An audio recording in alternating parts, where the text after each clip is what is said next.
Ese es el caso en el cual, ¿qué está pasando con un punto a determinada profundidad de una masa de suelo, de un estrato de suelo? Pero ¿qué está pasando desde el punto de vista de los esfuerzos, desde el punto de vista de la resistencia de materiales, ¿no? Es decir, en estos casos todavía no se está considerando la carga que va a estar sobre el suelo, si no estoy considerando las cimentaciones, ¿no? Así nomás como está, por su peso propio, vamos a ver qué pasa. Entonces, vemos pues, básicamente tenemos que empezar por el principio. Y los elementos, pues como hemos visto, que el suelo es considerada pues una masa. Esta masa debe ser entendida como un sistema de partículas, ¿no? En el cual puedes vas a encontrar la interacción, están interactuando, ¿no? No es que estén así aislados, están flotando, ¿no? Sino es una masa que está cohesionada de menor o mayor manera, pero están ahí. Pero ¿quiénes interactúan desde el punto de vista de los esfuerzos? Actúa la fase, la parte sólida, actúa la parte líquida y actúa la parte gaseosa. Entre ellos hay una interacción, ¿no? Entonces, bueno, pero como están en la naturaleza y el suelo pues no se está desplazando, ¿no? Salvo que exista un deslizamiento, el suelo está ahí estático, pero esa forma de estática, por el peso que hay y por el paso de los siglos, es muy probable que las capas de suelo geológicamente se hayan comenzado a incrementar o puede ser también que hayan comenzado a disminuir los tamaños, ¿no? Nunca se sabe, ¿no? Pudo haber de repente en Huaraz, imagínense, antes habían los deshielos en toda la zona y ese hielo generaba un peso adicional, pero con el paso de los años y por el cambio climático, esos deshielos ya prácticamente han desaparecido y entonces la capa del suelo ya tiene menos presión sobre él. Entonces, más o menos así funciona, ¿no? Si bien es cierto, no le estamos poniendo carga todavía encima del suelo, en la parte de abajo, por la altura del estrato, en determinadas partes, ahí están presionados, están en equilibrio, sí, pues están en equilibrio. Lo que puede, digamos, llegar a suceder es de que cuando incremente la carga o cuando venga alguna fuerza sísmica, cuando venga una inundación, cuando venga un huaico, algo de eso, se va a incrementar, ¿no? Se va a incrementar las cargas. Con la fuerza sísmica lo que va a pasar es que esas partículas que están unidas, es muy probable que también haya una tendencia a soltarse, ¿no? Si sucediera eso, es porque las partículas no están pegadas de una manera tan extrema, que están más o menos flojas, y entonces se podría producir como una grieta, porque si estuvieran flojas, generalmente están flojas, pero en una línea débil, ¿no? Que le llaman la línea de falla o plano de falla. O sea, hay como una acción, pues en cadena. Cuando se presentan esos casos, entonces se puede producir una grieta, una abertura, debido al movimiento, básicamente, ¿no? Pero en condiciones normales, cuando no hay nada de esas cosas, el suelo está ahí, ¿no? Está presionado ahí abajo, sí, pues las partículas están presionadas, pero ya están acomodadas, ¿no? Eso es lo que sucede. Entonces, hay una interacción. Ya no es que estén flotando, ¿no? Nosotros siempre en mecánica del suelo nos vemos, hay parte sólida, parte líquida, parte gaseosa, y las analizamos de manera independiente, ¿no? Pero bueno, también no tomamos en cuenta esta interacción que hay entre ellos, ¿no? El, el, el concepto de interacción, o sí, pues interacción, es un concepto que en el campo de la mecánica de suelos lo van a ver en su carrera, ¿no? Es decir, el suelo interactúa también con la cimentación. Y ese es un fenómeno que se estudia más adelante. Por ahora estamos viendo la interacción entre partículas internas del suelo, no entre el suelo y la cimentación. Esa es la interacción suelo-estructura. Entonces, sigamos. Aparecen pues como resultado de esa interacción, aparecen fuercitas. Si dos elementos están tocándose, con cierta presión, con cierta fuerza se tocan, producto de fuerzas, valga la redundancia, una fuerza puede ser el peso propio, entonces aparece la acción y la reacción, y en las caras de contacto aparecen los esfuerzos en una masa de suelo. Los esfuerzos al interior del suelo se aplican por estas razones, básicamente por dos, como les dije, por el peso propio del suelo y por efecto de las cargas exteriores aplicadas al suelo. En este momento, en esta clase, lo que vamos a ver son los esfuerzos generados por el peso propio. En las siguientes clases, por la aplicación de cargas. Entonces, bueno, lo que pasa es que si quisiéramos idealizar, ¿no? Quisiéramos idealizar qué pasa, por ejemplo, a determinada profundidad, ¿no? Es un elemento, que le estamos llamando un elemento A. Ya tendríamos que entrar al campo infinitesimal, ¿no? Una partícula pequeñísima, a una profundidad Z. Bueno, lo que pasa es que vamos a encontrar esfuerzos horizontales, esfuerzos verticales. En realidad vamos a encontrar esfuerzos en las tres dimensiones, que es lo correcto, ¿no?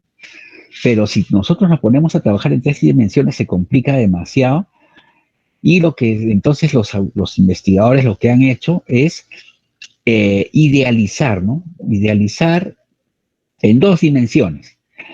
Y entonces, al idealizar en dos dimensiones, básicamente los esfuerzos que se van a presentar es el esfuerzo normal y el esfuerzo cortante, principales, ¿no?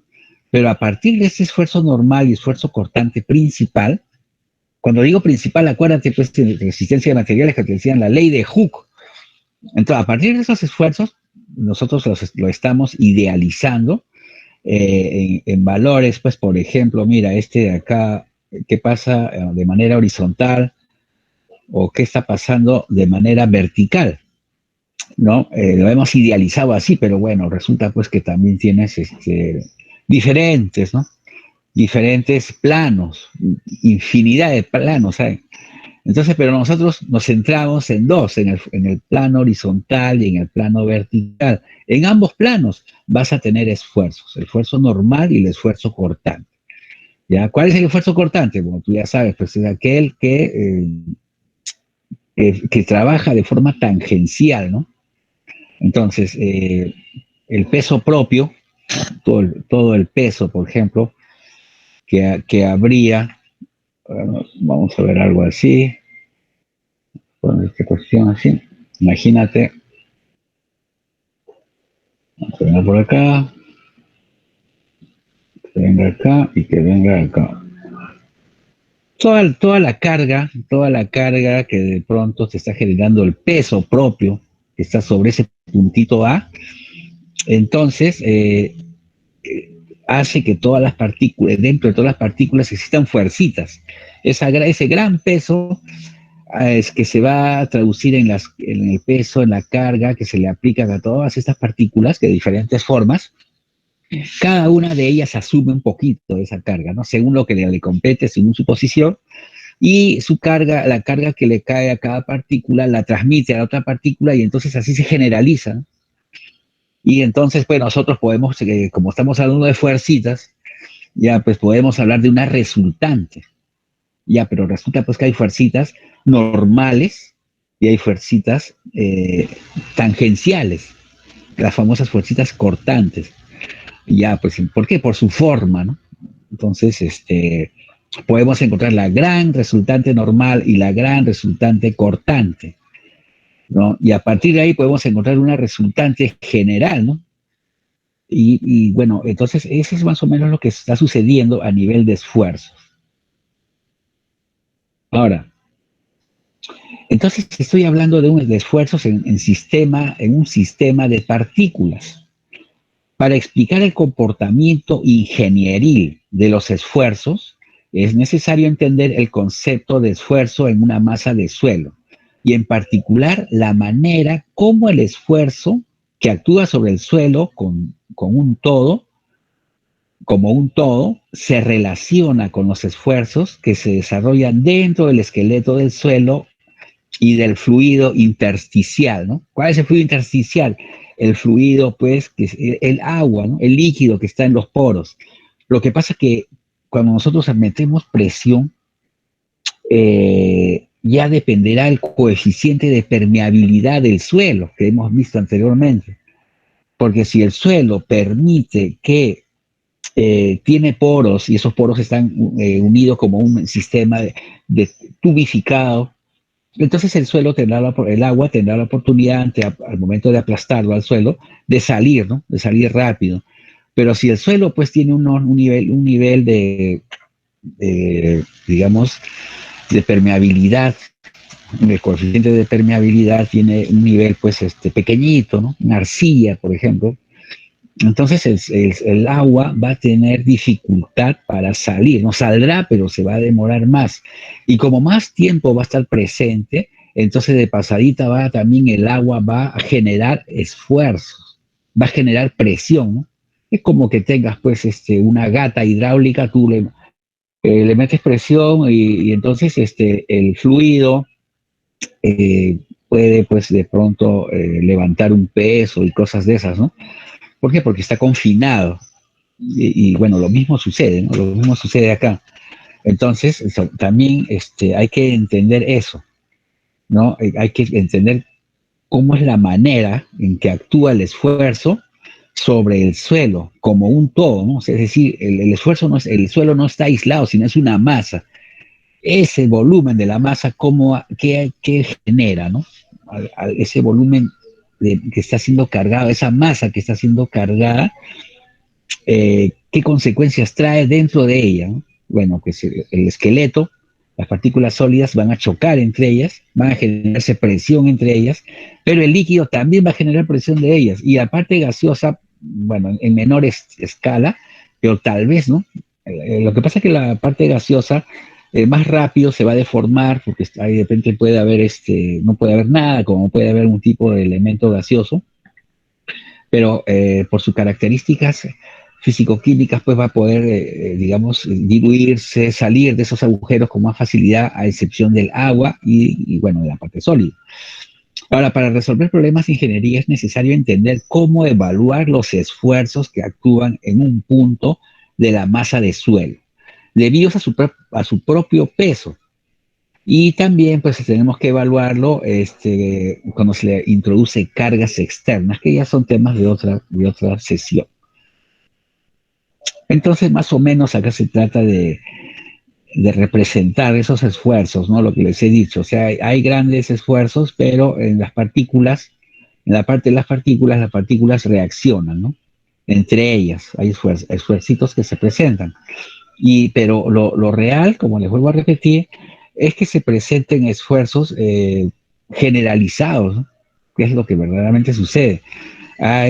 Y nosotros entonces tendríamos que entrar a las tres dimensiones y entonces vamos a encontrar los esfuerzos, digamos, normales en el eje X, normales en el eje Y, normales en el eje Z, normales a las caras de esos planos, pero también encontraríamos esfuerzos cortantes, ¿no? En cada uno de esos planos.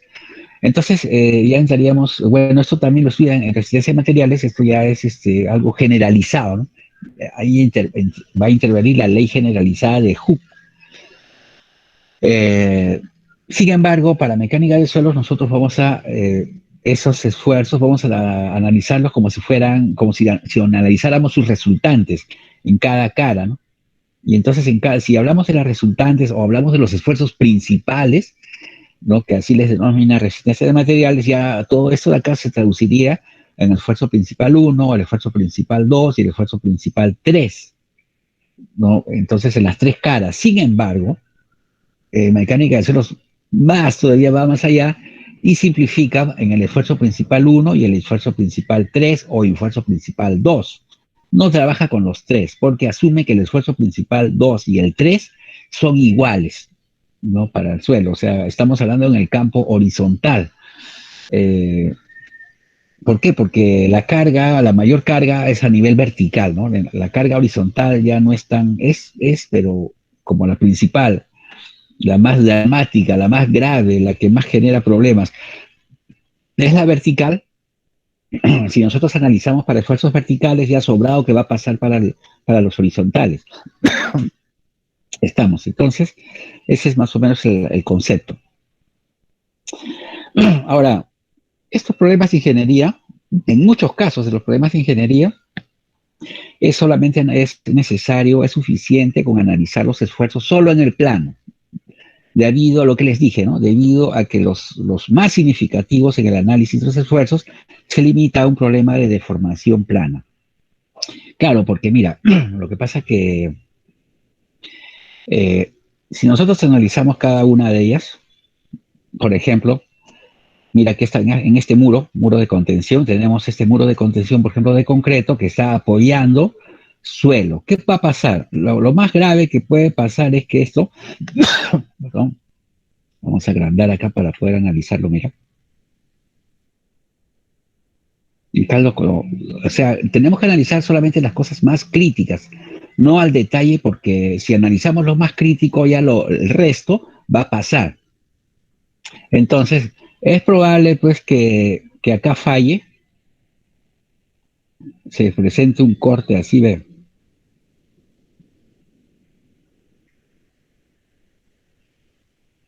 Es decir, que el suelo, el muro, tal vez empuje, tal vez, mira, tal vez empuje al relleno, tal vez lo empuje para allá. Vamos con color amarillo para que se vea. Tal vez lo empuje para este lado y lo aplaste, ¿no? Entonces va a haber acá una grieta y se puede hundir. O puede darse el caso que el suelo que está acá empuja, tiene un empuje por la carga. Entonces puede darse el caso que el empuje sea más grande y de repente lo empuje al muro para este lado, ¿no? Para afuera más bien, y la falla y se pueda, exista una tendencia de volteo. O puede darse el caso que esté en reposo y esté ahí estable, ¿no? Entonces, sin embargo, en cualquiera de esos casos, mira, nosotros solamente estaríamos analizando en qué plano, mira, esa situación. Mira, acá voy a poner, acá va a estar, espérate, vamos por acá, voy a poner acá, ahí está un plano. En ese plano, mira, ven. Y ese qué plano es para todos los casos. Este es el eje Z, o sea, necesitarías analizarlo en altura, y este podríamos analizarlo como el eje X. Son nuestros planos de falla, porque mira, está en este plano. En este plano que está acá, ahí está sucediendo, se está suscitando el problema. Evidentemente que esto va a tener una situación que puede generarse hacia adentro, ¿no? O sea, la falla puede venir así, ¿no? Hacia adentro y volarse, todo eso. Sí, pues, pero el fenómeno va a empezar en un plano así que está en este, vamos a analizar este plano, que lo mismo que sucede en el plano XZ va a suceder hacia el fondo. Entonces ya no necesito analizar pues en cada lugarcito, hacia adentro, porque lo mismo que sucedió acá va a suscitarse en todo, por eso que se genera esa grieta, esa falla. Entonces, ese caso tan complejo que vimos de la ley generalizada, nosotros la vamos a traducir a un plano, así de simple, ¿no? Igual va a suceder pues acá, ¿no? En esta estructura, en este terraplén, generalmente el tipo de falla que se puede dar podría ser así, ¿no? Que se corte ahí, que venga por acá, no que existe, porque venga una falla. Claro, que podría ser hacia el fondo la falla, que todo esto podría volarse, porque esto de acá, un hueco podría caer, ¿no? Normal nomás. Pero en todo lo largo de este agujero que podría presentarse acá va a ser lo mismo que se presentara en este plano. Y así, ¿no? Entonces, es por eso que nosotros dicen acá, ¿no? En muchos problemas de ingeniería es suficiente analizar los esfuerzos solo en el plano, pero ya con esto te quiero decir de que esa es la hipótesis que hace mecánica de suelos. Sin embargo, cuando analizas en resistencia de materiales, tú ya lo ves pues en los tres planos, lo ves ahí en qué es lo que se tendría que ver, todas las variables, ¿no? Que lo que se estaría presentando. Entonces, es suficiente analizar los esfuerzos solo en el plano debido a que lo más significativo en el análisis de los esfuerzos se limita a un problema de deformación plana, ¿no? Claro, eso básicamente. Y entonces, si hablamos de esfuerzos de formación, bueno, ya de pasadita, pues acá estoy mostrándoles las diversas relaciones, esfuerzos de formación que se presentan, ¿no? Por ejemplo, la imagen A que está acá es el famoso, la famosa curva, pues, el comportamiento elástico, el comportamiento de la deformación de un elemento cuando está sometido a carga, a esfuerzo, ¿no? La probeta, ¿no? ¿Se acuerdan? Que podría ser cualquier material, bueno, en concreto, por ejemplo, tiene solamente su partecita elástica, ¿no? Esa es una clásica gráfica de un comportamiento elástico, es decir, el comportamiento aquel que cuando yo ceso la carga, bueno, va a recuperarse, ¿no? Su tamaño original se va a recuperar. En esta otra parte estamos viendo el comportamiento plástico rígido, es decir, a medida que se incrementa la carga, se está incrementando la carga, no hay pues ningún tipo de reacción hasta llegar a un extremo, a un punto en el cual, como tú sigues incrementando la carga, va a llegar un momento que, bueno, inicialmente va a resistir, ¿no? No va a pasar nada, ese elemento está ahí rígido, le sigues incrementando carga, hasta que llega un punto en que ya se fractura, llega la falla y se deforma pues por la falla, ¿no? Tenemos en este caso, en el C, el elastoplástico, aquella en la cual tú agarras y comienzas a aplicar carga y apenas aplicas carga al elemento, se comienza a deformar. Sigues aplicando carga, se deforma. Es decir, hay un tramo en la cual hay una relación directa, esfuerzo de formación, hasta que va a llegar un punto en la cual va a fallar. Una vez que falla ya la deformación es tremenda porque se generó la grieta y por más que ya no le incrementes la carga, ya se rompe, se deshace, ¿no? Tenemos este gráfico, el D, que es elastoplástico con ablandamiento, así se llama. Y entonces, ¿cómo es? Es parecido al anterior, que hay una relación directa, en la cual directamente proporcional, ¿no? Con la carga, con la deformación, hasta que va a llegar a una falla. Entonces, si tú bajas la carga, la deformación va a continuar, ¿no? Y va a llegar a un punto en la cual va a haber una falla que le conoce con el nombre de residual y va a seguir fallando, ¿no? Ese es un tipo de comportamiento. Este E es básicamente la relación esfuerzo de formación típica de un material real, ¿no? Todos estos acá son hipotéticos. Esta es la de un material real, ¿no? En la cual tienes una parte de la zona elástica que es directamente proporcional al esfuerzo de formación hasta que llega a una zona de fluencia. En esa zona de fluencia pues va a bajar, ¿no? Ya se va a generar la falla, pasar esa zona de fluencia se genera la falla y entonces por más que decrezcas la carga, ya la deformación ya va a ser constante, ¿no? Hasta la total rotura. Bueno, esas son cosas que ya me imagino que debes haber visto, ¿no? Solamente para recordar. Ahora, regresemos, mira. Los esfuerzos geostáticos verticales, porque te acuerdas que vimos el tema vertical y el tema horizontal. Los verticales, ¿no? Los esfuerzos verticales son debidos al peso propio del suelo y pueden varían con la profundidad según varía también el peso unitario, el peso específico del suelo. Entonces, si el peso específico varía pues con la profundidad, o sea, si hay estratos, se van a presentar dos casos, ¿no? En la cual, por ejemplo, primer caso, como el peso específico es continuo, entonces el esfuerzo vertical va a ser ese peso específico multiplicado por la altura, es decir, por la profundidad en la profundidad al cual se ubica el punto de análisis. ¿Ya? Entonces, peso específico por altura. Ya, pues entonces bacán, ahí sí, eso te va a dar un esfuerzo vertical.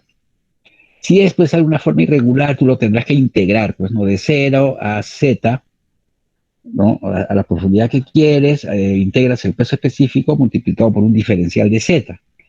También puede ser, ¿no? Pero ese es cuando tienes un solo estrato, ¿no? Que el peso específico es el mismo en todo el estrato. Pero hay casos en los cuales te vas a encontrar con más de un estrato y tú tienes que calcular su esfuerzo. Entonces tendrías que hacer, pues, una sumatoria, ¿no? una sumatoria del peso específico del primer estrato multiplicado por la profundidad correspondiente al primer estrato, más el peso específico del segundo estrato por la profundidad que llegas hasta el segundo estrato con respecto al nivel de referencia de arriba, ¿no? Más el peso específico si hay un tercer estrato, el estrato 3 por la profundidad que llegas a ese estrato 3. Y así, ¿no? Ese sería más o menos, pero vamos a ver en algunos ejemplos. Ahora, hay el horizontal. El horizontal viene a ser el valor del vertical multiplicado por un coeficiente de esfuerzo lateral K. ¿Ya? Entonces, si quieres calcularlo, sería el horizontal entre el vertical, ¿no? Pero en realidad el horizontal es, pues, el valor del coeficiente vertical multiplicado, perdón, el valor del esfuerzo vertical multiplicado por el coeficiente de esfuerzo lateral K. Y ese valor del coeficiente lateral K está en el orden de 0 a 1, puede ser, o sea, es decir, te está diciendo de que puede darse el caso que sean iguales. El esfuerzo vertical con el esfuerzo horizontal podría ser igual cuando es 1, ya, pero si es menor que 1, entonces puede ser 0, mira, si fuera 0, ya pues no existe el horizontal, pero es 0.1, 0.2, etcétera, entonces es un factor que ya le va a castigar al vertical, y entonces con eso te está diciendo que siempre el horizontal va a ser menor que el vertical, ¿no? Esa es digamos, la conclusión que podríamos llegar de esto. Bueno, la deformación, pues en una masa de suelo, ya vendría, lo analizamos en otros cursos, pero viene siempre con estas fórmulas que relaciona lo que es el módulo de elasticidad, pero el módulo de elasticidad ¿de qué? Del suelo, ¿no? Porque tú has trabajado con módulo de elasticidad, me imagino, del concreto, de la madera, del acero, de los materiales. Cuando llevas resistencia a materiales, ¿no? Calculan ustedes la famosa fórmula de pelea, PL sobre EA, para calcular las deformaciones, pero también cuando ves deformaciones desde el punto de vista de Hooke, entonces hay una fórmula parecida a esta, ¿no? Pero en este caso es para el suelo. No te hace confundir. Entonces, este E es el módulo de elasticidad del suelo. ¿Cómo calculo este módulo de elasticidad del suelo? Dirás, bueno, este módulo de elasticidad se hace con ensayos de campo, generalmente el famoso ensayo SPT. Entonces, puede llegar a determinar este módulo de elasticidad saliendo a campo.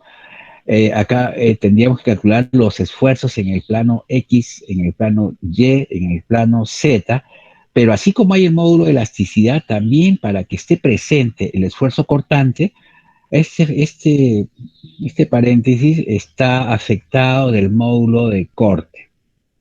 Ya tú sabes cuál es el módulo de corte. Entonces, ya normal nomás, tendrías todo.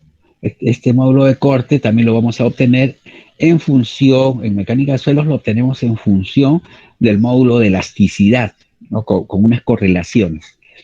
Pero lo que hay que entender es el fenómeno físico. Este sigue siendo el módulo de elasticidad que has aprendido. Y este sigue siendo el mismo comportamiento del módulo de corte, ¿ya? Eso es lo que tienes que tener cuidado presente, ¿no? No te aprendas la fórmula así de mecánicamente, sino analiza, pues, qué es el módulo de elasticidad de un material, qué es el módulo de corte de un material. Si no te acuerdas, vas a internet, agarra tu cuaderno y tienes que chequear eso. Bueno, entonces ya, pues, también podemos simplificarlo de esta manera si efectuamos la operación, ¿no? No mayor inconveniente. Pero esto sería para trabajar en 3 planos. Y bueno, esto lo utilizamos, pero para investigaciones ya un poco más profundas, ¿no? No es muy práctico para efectos de cálculo, de diseño, ¿no? Bueno, entonces, como ya vimos, ya les dije, pues, ¿no? ¿Alguna pregunta? Bueno, acá. A ver, ¿qué dice Jason Boris? Pregunta, por favor.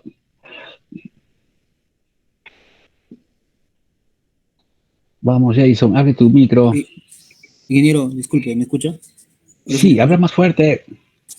¿Me escucha? ¿Ahora sí? Sí, acércate al micro. Ingeniero, una consulta con respecto a los esfuerzos, a la diapositiva anterior. Ajá. Simplemente una pequeña duda nada más. El esfuerzo ZZ es el esfuerzo Ujú. general, ¿no? Eh, Hace un instante claro, había mostrado sí, el esfuerzo Z nomás. sí, sí, sí, sí, sí. Pero Sí. ya expresado, en este caso, está expresado en función del esfuerzo XX y el esfuerzo YY, ¿no? Es una forma de expresarlo. Ah, Ese es el esfuerzo, pero esa formulita está indicada para la deformación unitaria, ¿ya? ya. Ingeniero, Ajá. una última consulta. Dime, dime. ¿En qué se diferenciaría el esfuerzo, bueno, general, que se lo tiene ahí, con el esfuerzo principal? Ujú. ¿Cuáles son ese criterio? Ah, este es un esfuerzo principal. ¿Varía en algo? ¿O simplemente A me ver, voy guiar por la fórmula? si haces tú un análisis diferencial, ¿te refieres a eso? Bueno, el efecto más que todo, ¿no? Hay el efecto. Mm. No, claro, o sea, hablando de esfuerzos, ¿no? El esfuerzo en el plano ZZ vendría a ser el equivalente al esfuerzo principal mayor que le conocen en resistencia de materiales, ¿no? Entonces, sí, sí, sí. ¿La diferencia cuál es? Con respecto a quién, me quisieras preguntar la diferencia, no te entendí muy bien. Con respecto, sería pues a ver, ya, a Z, y vi ahí que en su diapositiva le pone un esfuerzo uno principal en la misma dirección. Ah, ya te entendí. Mira, este, Ah, sí, sí, ingeniero. ya, claro. Estos esfuerzos, que uno, esfuerzo dos y esfuerzo tres, ya son los esfuerzos, le conocen con el nombre de esfuerzos principales, ya que son los esfuerzos que, digamos, que se calculan, se van a calcular de alguna manera. Para eso vamos a entrar al círculo de Moore para poder calcularlo. Pero, ¿qué significan? Bueno, estos son como resultantes de todos los esfuercitos que hay acá, pero son resultantes de los esfuerzos normales, ¿no? También tenemos resultantes de esfuerzos de corte. Entonces, sí, sí, normal, ¿no? O sea, este esfuerzo Z podría ser, ¿no? Hay que entrar a detalle. ¿Por qué? Porque hay que analizar el ángulo y cada caso de esfuerzo es diferente, pues es particular, ¿no? Entonces hay que analizar el ángulo en la cual la figurita genera los esfuerzos máximos. Entonces, en ese ángulo, ya si nosotros calculamos un esfuerzo 1, esfuerzo 2, esfuerzo 3, ese ángulo va a indicarnos que esos serían los esfuerzos principales, porque están directamente relacionados con el ángulo en el cual se hace el análisis. En cambio, en esta figura de acá, esta figura, esta, lo que estoy indicando es de que existen, vamos a ver, con esto lo que quiero decir, no, con esta figura lo que quiero decirles es de existen esfuerzos en los tres ejes, eso es lo que les estoy diciendo, pero ustedes saben, ya por lo que llevo resistencia de materiales, de que hay un ángulo, ¿no? Que lo vamos a conocer, el famoso ángulo 2 teta. Ese ángulo es un ángulo en el cual vamos a encontrar los esfuerzos principales, los de mayor magnitud. Entonces, cuando lleguemos a ese ángulo, ya vamos a poder hablar del esfuerzo uno, el esfuerzo 2 y el esfuerzo 3, que son los esfuerzos más grandes como resultantes, ¿no? Que vamos a encontrar. Esta figura es para indicarles que existen esfuerzos en las tres dimensiones, tanto esfuerzos normales como esfuerzos cortantes. No sé si me dejé entender.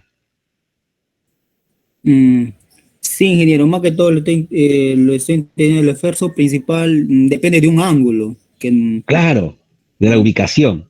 más que todo como lo puede encontrar en cualquier dirección, entonces. No necesariamente va a ser, yo, bueno, lo estaba entendiendo vertical, ¿no? A la Z, me refiero a la No necesariamente, no necesariamente. Claro, ahora, ¿qué pasa? Que por eso es que nosotros agarramos y para evitar todo ese conflicto, es que analizamos en el plano XZ. En ese plano vamos a trabajar. Vamos a limitarnos a trabajar en ese plano, porque en ese plano es donde podemos encontrar los casos, pues, ¿no? Más críticos. A ver, acá hay otra pregunta. Ya, ingeniero, muchas gracias. A ver, ¿qué dice Arlan Gatica? Ah, ingeniero, buenos días. Una pregunta. Ajá. Entonces, los esfuerzos principales son los esfuerzos máximos, por así decirlo, Eh, ya que Tampoco, depende, no necesariamente. no necesariamente. No necesariamente. Podemos encontrar los esfuerzos máximos en función de los esfuerzos principales. ¿Ya? Está bien, Ya, ingeniero. ya vamos a llegar a esos temas, no se preocupen. Hay todo un capítulo de ese tema. Por ahora los estoy mostrando nada más, no los estamos calculando. Para calcular esos esfuerzos tenemos que utilizar las fórmulas que ya están elaboradas, pero esas fórmulas están hechas sobre la base del círculo de Moore, que vamos a ver. No se preocupen, ya vamos a llegar, pero muy interesantes sus preguntas, les agradezco. Seguimos. Entonces, mira, ahora, como hemos hablado pues de todos esos esfuerzos, ¿no? Ya les dije antes que el agua también genera determinada, la parte líquida, genera de alguna manera un esfuerzo, ¿no? También tiene una resistencia, pero esa resistencia ante la carga ayuda a resistir, ¿no? Se presenta mientras está presente, ¿no? El agua, ¿no? Y va a estar presente directamente en relación con el coeficiente de permeabilidad del suelo. Si los poros son muy grandes, el agua, aplicamos la carga y al instante sale y nos va a dejar que el esqueleto, nos va a dejar. Ahora, también puede darse el caso que los poros sean tan pequeños que el agua todavía está ahí y en algún tiempo está resistiendo, pero por más que, como existen poros, por más pequeñísimos que fueran, igualito el agua va saliendo. Y entonces se va a demorar un año, se va a demorar un tiempo, y entonces pues se va a ir de todas maneras. Pero en el tiempo que estuvo, ahí va a estar presente. Al final, cuando se vaya, cuando se expulse el agua a otro lado me refiero que a una zona en la cual ya no esté la carga del suelo, ya no afecte a esa zona, por ahí se va a quedar o no sé qué puede pasar.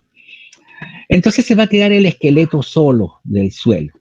Y entonces ese suelo, sus partículas son las que van a resistir, son las que van a generar el esfuerzo verdadero o esfuerzo efectivo. Entonces, el esfuerzo efectivo en cualquier dirección está definido como la diferencia entre el esfuerzo total, porque hay un esfuerzo total también. ¿Y cuál es el esfuerzo total? Es el esfuerzo del agua, el esfuerzo efectivo de las partículas. La suma de los dos me va a dar el esfuerzo total, ¿no? Entonces, de esa ecuación que acabo de hablar, si le restas pues al esfuerzo y le quitamos la presión del agua, también se conoce como presión intersticial, presión neutra, tiene varios nombres, entonces va a quedar el esfuerzo efectivo, ¿no? Es por lo tanto es una diferencia de esfuerzo, ¿no? En todo caso. Acá entonces vean, acá hay un dibujito en el cual podemos observar en un punto abajo del subsuelo qué está pasando, ¿no? Acá estamos viendo, mira, ven. Estamos. También valga la pena aclarar de que ese fenómeno en el cual el agua se va, evacúa, pero se demora un montón, eso se presenta en las arcillas, eso se presenta acá en Pucallpa, ¿ya? Eso en la tierra colorada. Ese tipo de esfuerzo, ese fenómeno de irse el agua, eso es característico, ¿no? Ahora, pero ¿qué pasa? ¿Qué consecuencia trae? ¿Por qué se fue el agua? Porque le puse una carga, le puse una cimentación. Entonces, con el tiempo se va a ir el agua y esos poros, con el peso de la cimentación, que es un peso adicional que nunca estuvo ahí, los va a achatar a los poros y entonces se va a generar una deformación. Ese es el tema, ¿no? Bueno, sigamos pasando, vamos viendo las partes teóricas. Entonces, acá está pues, el esfuerzo, el concepto del esfuerzo total. En este punto A sería la presión de todos los poros, ¿no? Más el esfuerzo efectivo. Entonces, si nosotros quisiéramos, mira, a ver, acá voy a ver. Hay una partecita, vamos a decir. Acá queremos analizar en el punto A. ¿Qué está pasando en el punto A? En el punto A estamos hablando de que el esfuerzo, en el punto A estamos hablando, mira, acá hay una fórmula acá abajo. Quiero quitar esto. Ya. No se va. Ay, bueno, y ahora sí. Entonces, ¿se prende? Sí. El esfuerzo A sería igual a la altura, ¿no? Multiplicado por el peso específico del agua. ¿Estamos? ¿Cuál es la altura? Esta, mira, ven. La altura donde hay agua. O sea, ¿quiénes están afectando a nivel de esfuerzos? Peso específico del agua por la altura donde hay agua. Acá está, ven. Acá está, no sé si me están viendo. Y le vas a multiplicar por esta otra altura, ¿ven? Que hay del punto A hasta la parte que te quedó, ¿no? Porque el punto A está a una profundidad, pues hasta acá abajo. Entonces, sería igual a la diferencia entre la altura que hay hasta A menos esta alturita, es decir, en otras palabras, esta altura, ¿no? De acá hasta acá. Esa altura que está ahí, que es la altura total H sub A menos H. Y multiplicado por el peso específico, pero acá abajo ya se encuentra sumergido, ¿no? Ya está sumergido. Entonces, esa es una manera de encontrar el esfuerzo, ¿ya? Sí, bueno, vamos avanzando. Estos son los esfuerzos efectivos, pues, ¿no? Lo que verdaderamente de forma efectiva están tocando pues cada una de las partículas, ya cuando ya no hay agua. En el punto A, bueno, acá está lo que les dije anteriormente, está mencionado acá. Acá hay un principio de Tersay, que es fundamental. Las tensiones en cualquier punto de un plano que atraviesa una masa de suelo, las tensiones son los esfuerzos, pueden ser calculados a partir de las tensiones principales totales que actúan en ese punto.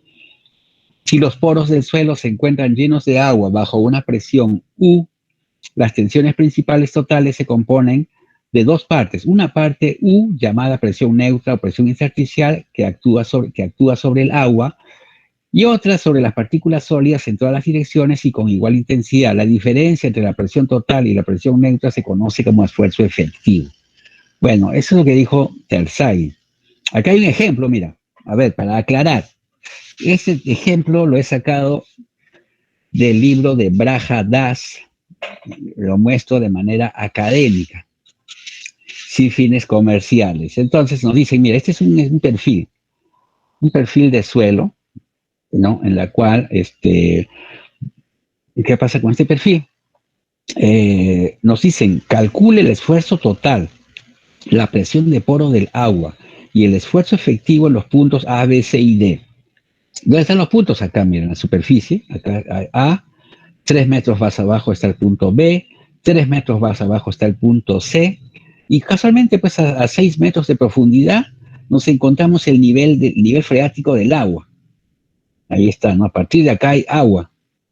Ahora, sin embargo, también vale la pena aclarar de que en esta parte superior donde está A, B y empieza C, la arena está seca, hay arena seca y nos dan el peso específico seco. ¿Ya? Si no me dan el peso específico seco, tengo que calcularlo de alguna manera, pero tengo que trabajar con el peso específico seco, 16.5 kilonewtons sobre metro cúbico.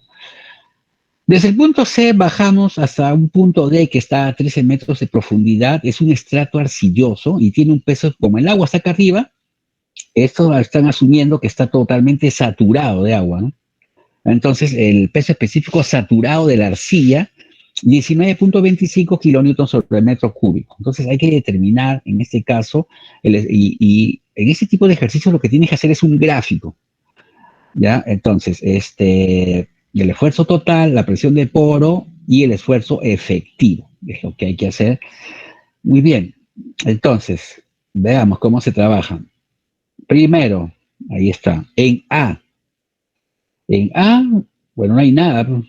El esfuerzo total en A es igual a la presión de poros y es igual al esfuerzo efectivo y todo eso es igual a cero. No hay nada acá arriba.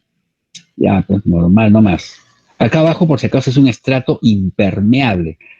Entonces acá el agua se supone como que circula pues por esta parte de acá, de arcilla. Bueno, ya analicé A. En B, mira, este punto B que está acá, ¿qué voy a tener? Mi esfuerzo total. Esfuerzo total es altura por el peso específico del material que esté en ese punto. ¿Ya? Si está saturado, de cualquier, lo que es, el peso específico que esté ahí, por ese peso específico lo multiplicas, ¿no? Según la condición en la cual se encuentre, pues el entorno que se encuentre B. Como está seco, nos dan, sería 3 por el peso específico. ¿Qué peso específico hay acá? Hay un peso específico seco, porque está en la parte seca. Ya, pero entonces sería 3 por 16.5, 49.5 kilonewtons sobre metro cúbico. Ya, repito, en B, la altura por el peso específico del material en el cual se encuentra. Entonces acá pues, se encuentra en arena seca, ya, entonces ya, por su peso específico. Ahora me voy a la presión de poros. Entonces sería la altura del agua, en este caso, no del material, altura de agua por el peso específico del agua. Ya, pues, pero acá no hay agua, a cero, entonces. El peso específico del agua, aquí en este ejemplo está considerándose como 9.81. Entonces, acá no hay presión de poros, no hay agua, pues. Y me voy a C. No, perdón. Me voy al esfuerzo efectivo. El esfuerzo efectivo siempre es la diferencia del esfuerzo total en ese punto menos la presión de poros en ese punto. Entonces 49 menos 0, 49.5 va a ser los valores, ya tengo los valores de los 3 esfuerzos en el punto A y en el punto B. ¿Hasta ahí alguna pregunta? Seguimos avanzando. Vamos al punto C. A ver, pregúntame. Ingeniero, ¿Sí? o sea, cuando nos referimos al nivel freático, también nos referimos al mismo nivel del agua. Así es, el nivel freático es el sinónimo del nivel que alcanza el agua. Sí, pero en algunos ejercicios el nivel del agua lo toman como otra aparte, como otra referencia. ¿Cómo como otra? Acá es un dato. Acá dicen, el nivel del agua está ahí, me dicen. Nada más. ¿Cómo sería otra referencia? A ver, de repente tienes No, otro. tenía como una salida aparte, como un canal. Entonces lo tomaban como la... Ah, espérate. Esos son la variedad de ejercicios. Ya vamos a llegar a eso. Ya. Con los piezómetros te refieres tú. Ah, sí, algo así. Ya, sí, no te preocupes, ya vamos a llegar a eso también. Pero ahorita no hay nada, pero si hubiera lo analizamos, ¿no? Ahorita el ejercicio está así de simple, así como lo ven ahí. Estamos siguiendo cuál es el procedimiento, primero aprendamos. Ya, gracias por la pregunta. Seguimos, ya analicé en el punto B, espero que haya quedado claro, repito, mira, en el punto B, altura primero para calcular pues el peso específico, el esfuerzo total. El esfuerzo total voy a calcularlo por el peso específico del material en donde se encuentra ese punto de análisis por la altura, pues, ¿no? El peso específico del material en el cual se encuentra la altura, el punto por la altura, ya me estoy confundiendo, ya, un trabalenguas. Entonces, ya pues el esfuerzo total, ya sale eso, ¿no? Sale altura, ¿qué altura de terreno hay? 3 metros encima de él, porque tienes que comprender que por qué se genera el esfuerzo, por el peso que hay encima de él, pues. Por eso que tomo en cuenta la altura. Ya, vamos a C. Ahí está C, mira, ven. C está acá abajito ya. Dice, el esfuerzo total, altura. ¿Cuánto es la altura? Ahora la altura vale 6, mira, ven. ¿Sí? 6, ya. Por el peso específico, acá en este punto todavía le estoy considerando al C que tiene peso específico seco. ¿Ya? Entonces ya sale 99. Pues la presión de poros, todavía no hay altura de agua acá, es 0. ¿Ya? Pues, y la diferencia será mi esfuerzo efectivo. Entonces, hasta ahí, bueno, no hay ningún problema. Todo bien. Vamos acá a D. A D, acá abajo, mira, este punto de acá. Acá estoy en D. En D, ahora, ¿qué pasa? El esfuerzo total, mira, ven. El esfuerzo total en D tendría 6, como es un solo estrato, Ya pues va a dar 6 o el valor anterior, ¿no? Pero en este caso lo estoy escribiendo. 6 por el peso específico seco de todo este material. ¿Más cuánto? Más 13, que vale la altura. ¿Por cuánto? Por el peso específico saturado de la arcilla. Por su peso específico correspondiente. Y ya, pues eso sale 349.25 kilómetros sobre metro cúbico. Ahora vamos a analizar en D, la presión de poro. La presión de poros, pues, ¿qué cosa es? Es la altura del agua, la altura de la columna de agua que hay en este punto. Acá sí hay altura de columna de agua porque el nivel freático está acá arriba y acá abajo está saturado, mira, ven. Entonces sería, ¿cuánto vale esta altura? 13, pero lo tienes que multiplicar ahora por el peso específico del agua, no del estrato. Eso es 127.53. El resto los dos y ese es el esfuerzo efectivo. Ya, pues, entonces, ¿hasta ahí alguna pregunta? Dale, entonces seguimos por acá. Y bueno, tú haces ya tu gráfico. Pues. Yo he hecho un gráfico así, hice en Excel, ¿no? Pero lo puedes hacer manual nomás. En Excel, bueno, tendrías que completarle todos los valores, cero, ir aumentando, ¿no? Para que se generen estos tres gráficos. Pero tú puedes hacer un papel, así lo agarras y taca, le mandas, ¿no? No hay problema. Los muestro en Excel por si, si damos examen virtual, entonces tendrías que dármelo en Excel, pues, ¿no? Bueno, tú ya manejas Excel, pues, además, ¿no? Tú ya mismo alucina, pues, ¿cómo vas teniendo esos datos de acá? ¿Cómo haces tu gráfica? Pues, al final la pregunta te va a ser, grafica los valores de esfuerzos, porque se supone que si graficas, previamente tienes que calcular, y entonces tú le haces, pues, haces tu gráfica, ¿no? Tu tablita, ¿eh? Pones punto A, punto B, punto C, punto D, y escribes los esfuerzos que hay acá, esfuerzo total, esfuerzo efectivo, y así comienzas a poner todos los datos que tengas, eh, y le calculas para zetas, ¿no? Ahora yo le he calculado para puntos 7, 8, para determinadas profundidades, ¿no? A 7, 8, 9, 10, pero con esas mismas ecuaciones que tienes puede ir variando, porque acá he puesto la fórmula nada más y lo único que multiplico por 7, por 8, por 9 la fórmula. A ver, creo que tengo, mira, para poder aclararles, creo que tengo acá un Excel, acá tengo un Excel, mira. Te voy a mostrar, a ver, cómo lo hice, ya ni me acuerdo. En caso que tengamos, pues, una evaluación así, virtual, entonces tú haces así. Si es una evaluación presencial, ya tú tendrías que hacer en tu papel, pues, ¿no? Normal, fácil. En Excel también, ¿no? Pues tendrías que tener preparada, pues, tu tablita. A ver, vamos a ver, acá está, mira, a ver. Acá hay uno, no sé si será el mismo, acá hay otro, de otro ejercicio, porque este es un examen, creo. A ver acá. Ahí este es, mira, a ver. A ver, entonces, aquí está el ejercicio, mira. ¿Y qué cosa he hecho? Mira, el esfuerzo total, a ver, lo hice como fórmula, mira, a ver. Voy a agrandar para que lo veas.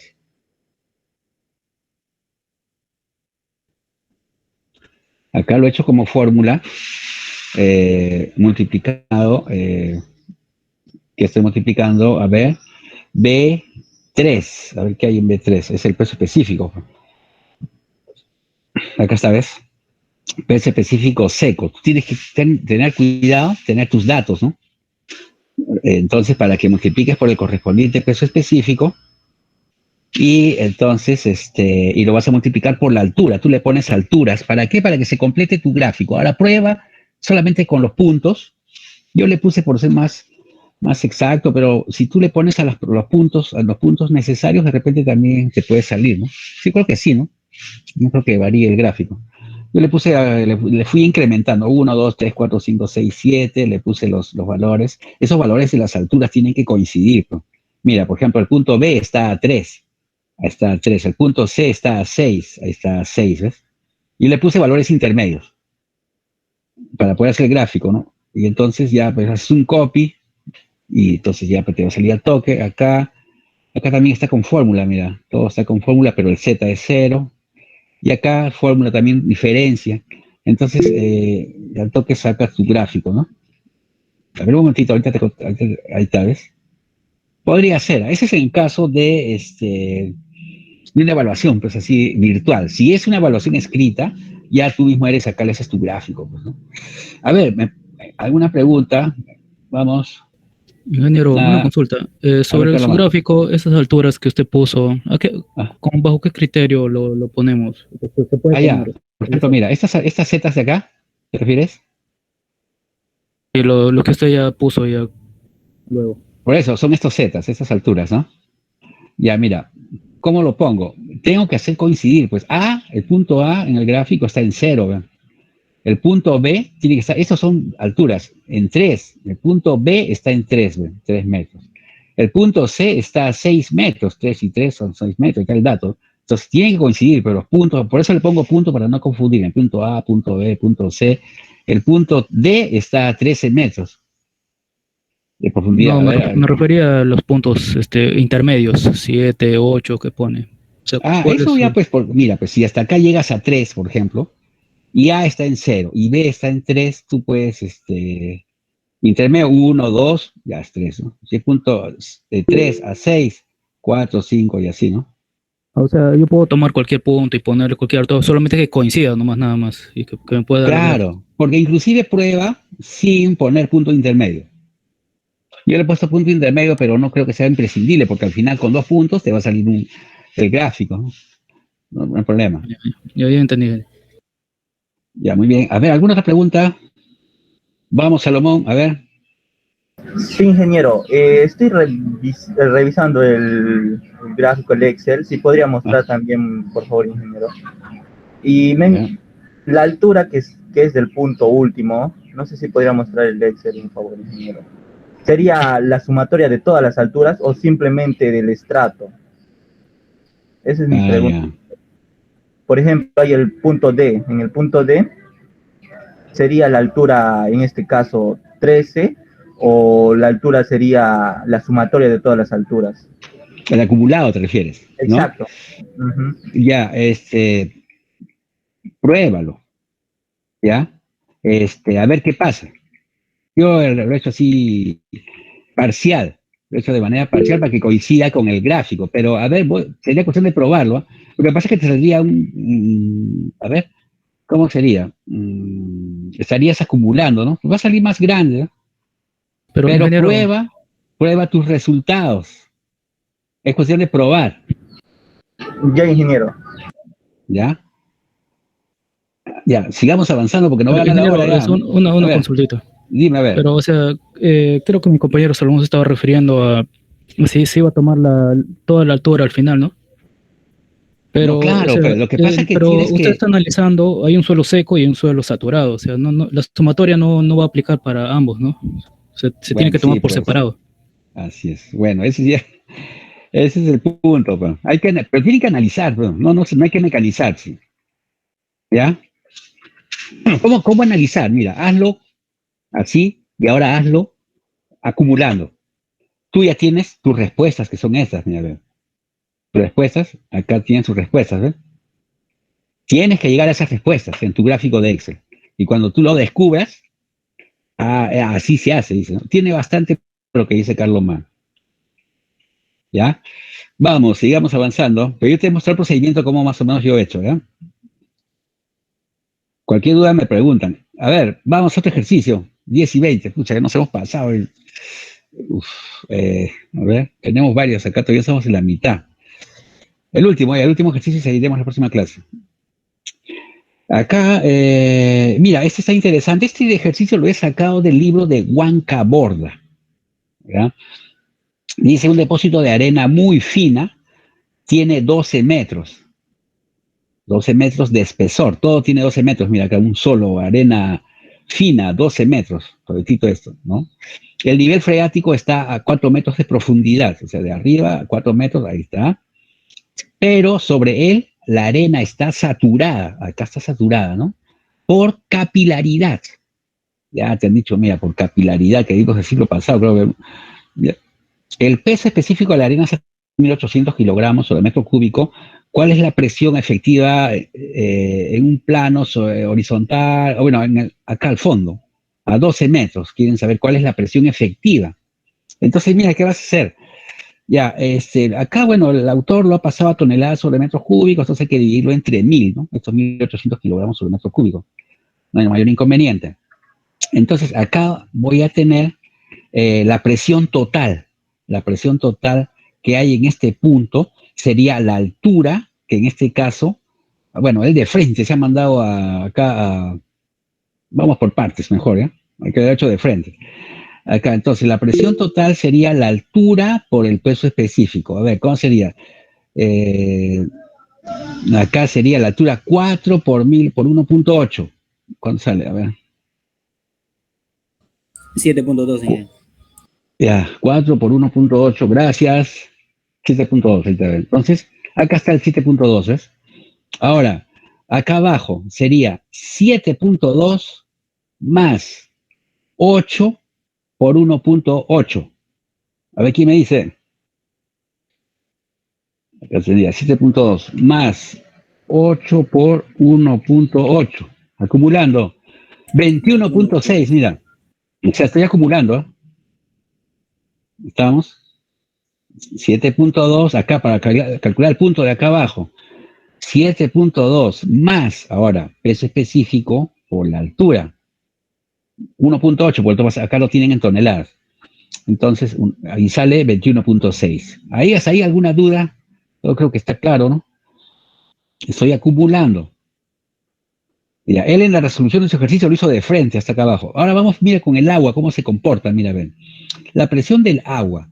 Tengo, ¿cuántos consideran ellos el agua, el peso específico del agua? Están considerando, a ver, uno le están considerando, ¿eh? A ver, si no me equivoco, 9.8, 1 están considerando, ¿ya? Entonces, sería acá, como hay capilaridad, es decir, al haber capilaridad, ¿qué fenómeno se va a presentar? Que de acá está saturado por la capilaridad, nos dicen. El agua está saturando, la capilaridad del agua está saturando esa parte de arriba. Toda esta parte está saturada por capilaridad. Entonces el agua está yéndose al revés, hacia arriba. Entonces, como está utilizando una tonelada sobre metro cúbico, sería 1 por 4, sale 4. Pero como se va para arriba, le voy a poner negativo, mira, menos 4, se fue para arriba. Entonces, llego a 0. De acá de 0 empiezo recién. ¿Ya? Entonces sería ahora 1 por 8. Pues esto sí se viene hacia abajo, de acá sí está viniendo hacia abajo. 1 por 8, 8. Ya, pues entonces el esfuerzo efectivo restas. 0 menos 4, te sale 4. 7.2 menos 0, 7.2, 21.6 menos 8, 13.6. La respuesta, ¿cuál sería? 13.6, ¿no? O sea, que está ahí, lo que se están pidiendo. Ya, claro que lo pude haber hecho de frente, ¿no? Pero mejor sería así ir acumulando. Ya, 10 y 27, nos ha ganado la hora. Entonces, hay más ejercicios. Acá están bien los ejercicios con sifón, etcétera. Ya tenemos todavía material por avanzar. El día, ¿cuándo nos toca clases? Mucha que nos estamos atrasando. El martes. Martes, ya. El martes terminamos este tema y el jueves avanzamos. Ya, ahí nos quedamos. Gracias, muchachos. Nos estamos viendo. Ingeniero. No puede ser. Gracias, ingeniero.